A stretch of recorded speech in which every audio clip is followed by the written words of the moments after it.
नमस्कार दोस्तों, अष्टदल समूह से मैं शिखा श्रीवास्तव एक बार फिर आप सबका स्वागत करती हूँ पिटारा हिंदी कहानियों का में। आज मैं आप सबके लिए लेकर आई हूँ अष्टदल समूह के फेसबुक पेज पर फादर्स डे के अवसर पर आयोजित की गई प्रतियोगिता फादर माई रियल हीरो में दूसरे स्थान पर चयनित कहानी जिसे लिखा है पल्लवी शुक्ला ने। इस खूबसूरत कहानी को जिसे उन्होंने शीर्षक दिया है फादर माई रियल हीरो, लिखने के लिए मैं उन्हें बधाई देती हूँ। साथ ही उनके भविष्य के लिए उन्हें शुभकामनाएं देने के साथ साथ अब मैं उनकी ये कहानी आप सबके साथ साझा करती हूँ। विद्यार्थी जीवन का सबसे कठिन समय होता है बोर्ड की परीक्षा और उसके परिणाम। अपने अपने तरीके से हर विद्यार्थी मेहनत करता है। सबको परिणाम स्वरूप अच्छे की ही उम्मीद होती है, पर यह तो संभव नहीं है कि हर विद्यार्थी शीर्ष पर ही हो, और यह भी ज़रूरी नहीं है कि जो शीर्ष पर हो बस ज़िंदगी में वही सफल हो। खैर, वर्षा की भी आज कुछ ऐसी ही स्थिति थी। न नींद आ रही थी, न भूख लग रही थी। मन बेचैन था क्योंकि पापा उसके साइबर परिणाम देखने गए थे।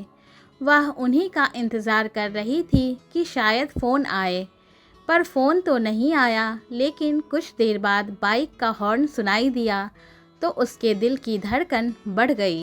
जब पापा अंदर आए तो उनके मुंह से प्रतिशत सुनकर वो वहीं थम गई, क्योंकि डर तो उसे था, पर इतने कम प्रतिशत की उसे उम्मीद नहीं थी।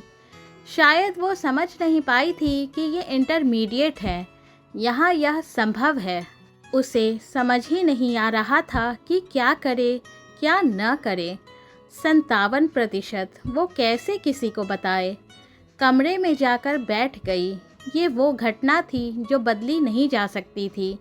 स्वीकार तो हर हाल में करनी ही थी। वो रो रही थी, खुद आंसू भी पोंछ रही थी। कहीं ना कहीं तो लापरवाही हुई थी उससे। कुछ उसकी गलती थी तो कुछ परिस्थिति की, और कुछ तो उसे कोई समझा नहीं पाया। थोड़ी हताशा तो परिवार में सबके अंदर थी, पर किसी ने दिखाया नहीं। उसके पिता शरद चंद उसके पास मिठाई का डिब्बा लिए आए, और तभी उसकी माँ सोनल भी उसके पास आकर खड़ी हो गई।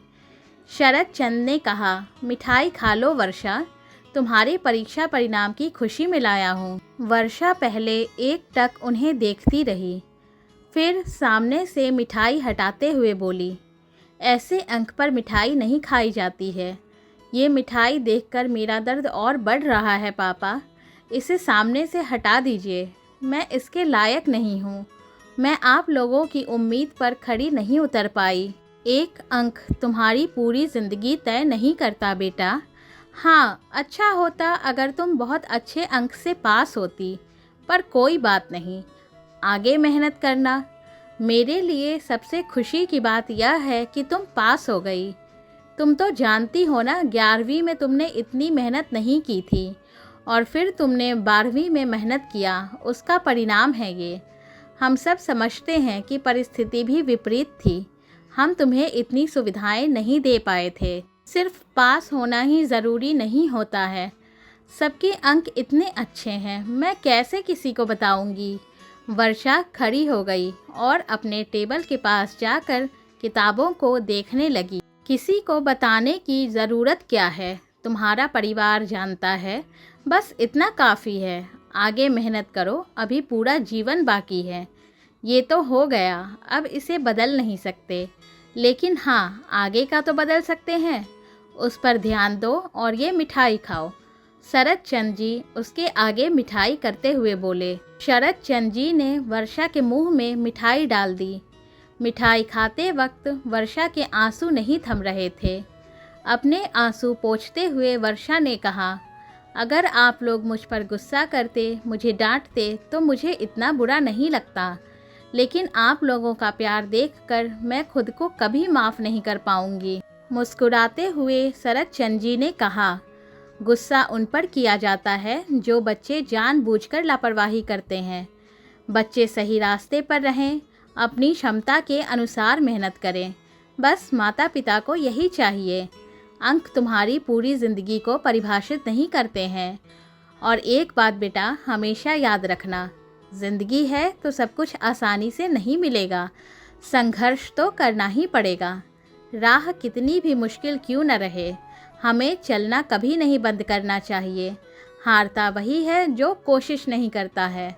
वर्षा मम्मी पापा के गले लगकर रो पड़ी और वादा किया कि आगे वो और दोगुनी मेहनत करेगी और यूं छोटी छोटी समस्याओं से कभी परेशान होकर पीछे नहीं हटेगी। मैं आशा करती हूँ आप सबको ये कहानी अवश्य पसंद आएगी। कृपया कमेंट बॉक्स में अपने विचारों से मुझे अवश्य अवगत करवाएं एवं हमारे चैनल को लाइक, सब्सक्राइब, शेयर करके हमारा हौसला बढ़ाएं। फिर मिलेंगे जल्दी ही एक नई कहानी के साथ यहीं इसी जगह पर पिटारा हिंदी कहानियों का में। तब तक स्वस्थ रहिए, हंसते रहिए, मुस्कुराते रहिए एवं मुश्किलों से भिड़कर आगे बढ़ते रहिए।